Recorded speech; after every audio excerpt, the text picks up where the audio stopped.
And I say that, it sounds very simple, right? You say, okay, we reassure you, we continue to be supportive.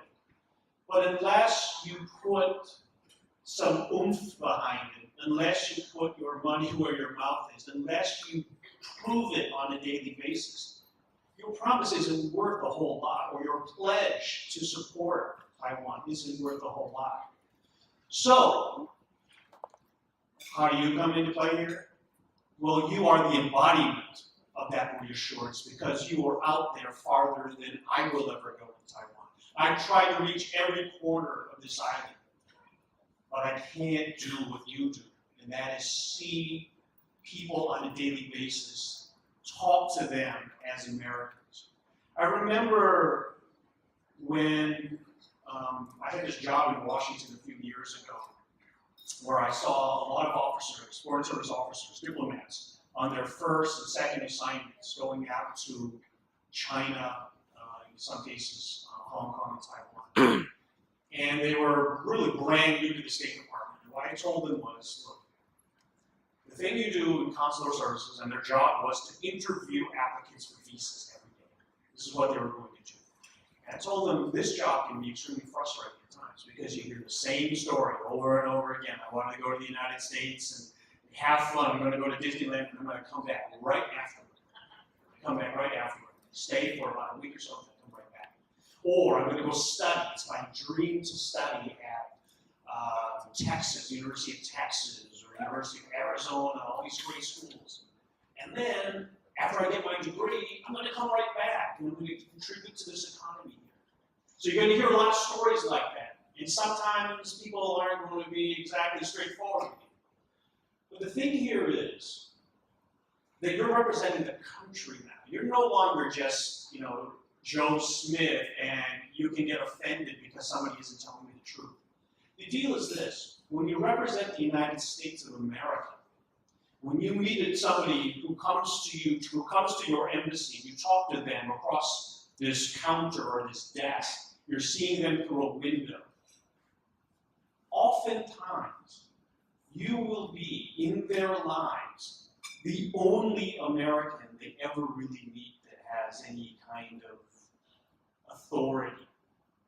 You're the only American who will have any impact on their lives.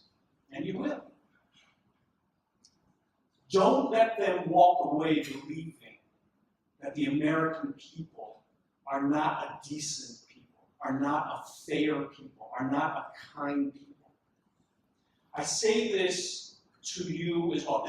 You're at the end here. And I want to thank you all because that's what you do here. I can't go out there and do what you do on a daily basis. You meet all of these kids, you meet all of these teachers, you meet all of these citizens from around Taiwan.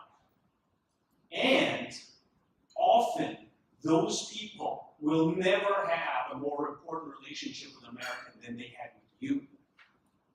And that's where you've come into this, because that relationship is actually crucial to showing people here in Taiwan that America is still supportive. America is the Americans are a decent people, and they want to wish Taiwan the best, and they're going to be supportive. We have done a lot to get our message out. Really, the second objective is to get out there, to tell as many people here, to reassure as many people here that we are going to continue our commitment to that Taiwan.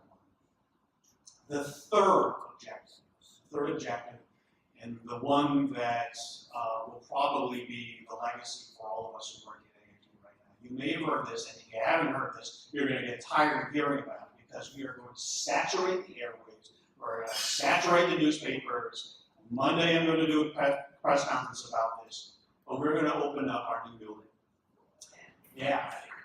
First time, this is the only sort of purpose-built mission built by a foreign government in Taiwan. And it's probably going to be the only one. We don't get a second chance, just like when your mom said, you don't get a second chance to make a first impression, right? We're going to make the most of this one. We're going to tell people, and we're going to show people that this is literally a concrete symbol of our support for Taiwan. Because we've poured about $242 million into this project. And the US taxpayer isn't going to do it if it's going to disappear next week or disappear in a year. We're putting a long-term investment into Taiwan. And that's what you're going to hear about. And that's the third objective. And so I'm really proud that we're able to leave this positive legacy behind. But that doesn't mean that the work ends there. Because after I leave, we will still have much work to do. And if you read the newspapers, if you talk to people here, there are currents, or let's call them winds, of unease about our world, about this region, about where we're headed. I don't have any guarantees for anyone about that. We've all thought long and hard. Our colleagues, or the people in Washington who I've worked closely with for the 26 years I've been in foreign service, we oftentimes talk about these very issues. Where are we headed, and what can we do to get to where we want to be?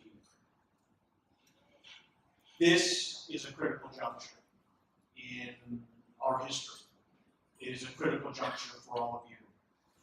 As young people, most of you, I happen to be, I'm not over 70. I don't qualify for the Hall of Fame yet.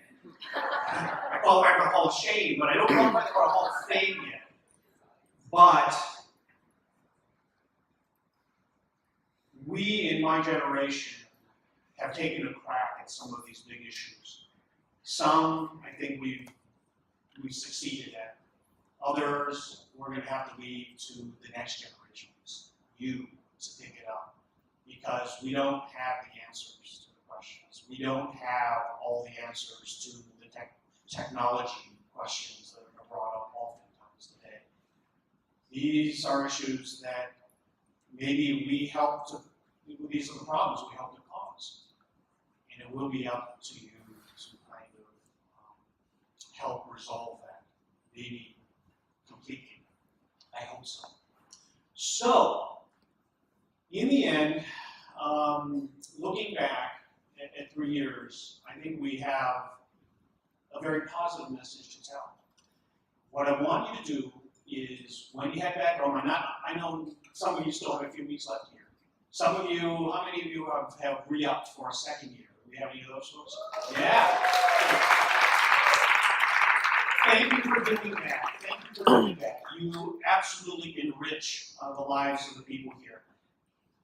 But for those of you who are going back home, take home a message to the people in your communities, to the people at your schools, to those people who don't know much about Taiwan. And tell them about your experiences. Tell them about the kindness, the warmth here. Tell them about the civil society that they've carved out. 1987 was when martial law ended here. And in those 31 years, and Don, you've been here. Okay. We won't mention it, but still, Don knows that it has taken a lot of work to carve out the democracy that you see out there, the rule of law, the freedoms, all of these things that they live and breathe today. Tell your friends in your community about that. And tell them they ought to support what we're doing here in Taiwan. Because the building that we're going to finish, it's not just a bunch of construction workers who built that thing. It's not just a bunch of presidents and mayors, even though they played a big role in this. It's not just Congress, even though they loosened up the purse strings to pay for it. The reason that building is built is because of you and the people here in Taiwan. Because if we don't have the support of the people on both sides, it just doesn't get done. And that's a fact. And so tell people, come on to Taiwan. It's a free place. It's a great place to visit. And the great folks here will welcome you with open arms, just like they welcome all of you. Thank you so much for doing all of you, what you've done this last year. It's been really an honor and pleasure to know all of you. All of my friends here, I tip my hat for your contributions to the relationship. I will always be immensely proud of being the director here. It has been the honor of my life, and I wish you well. So anyway, have a good evening. Thank you so much.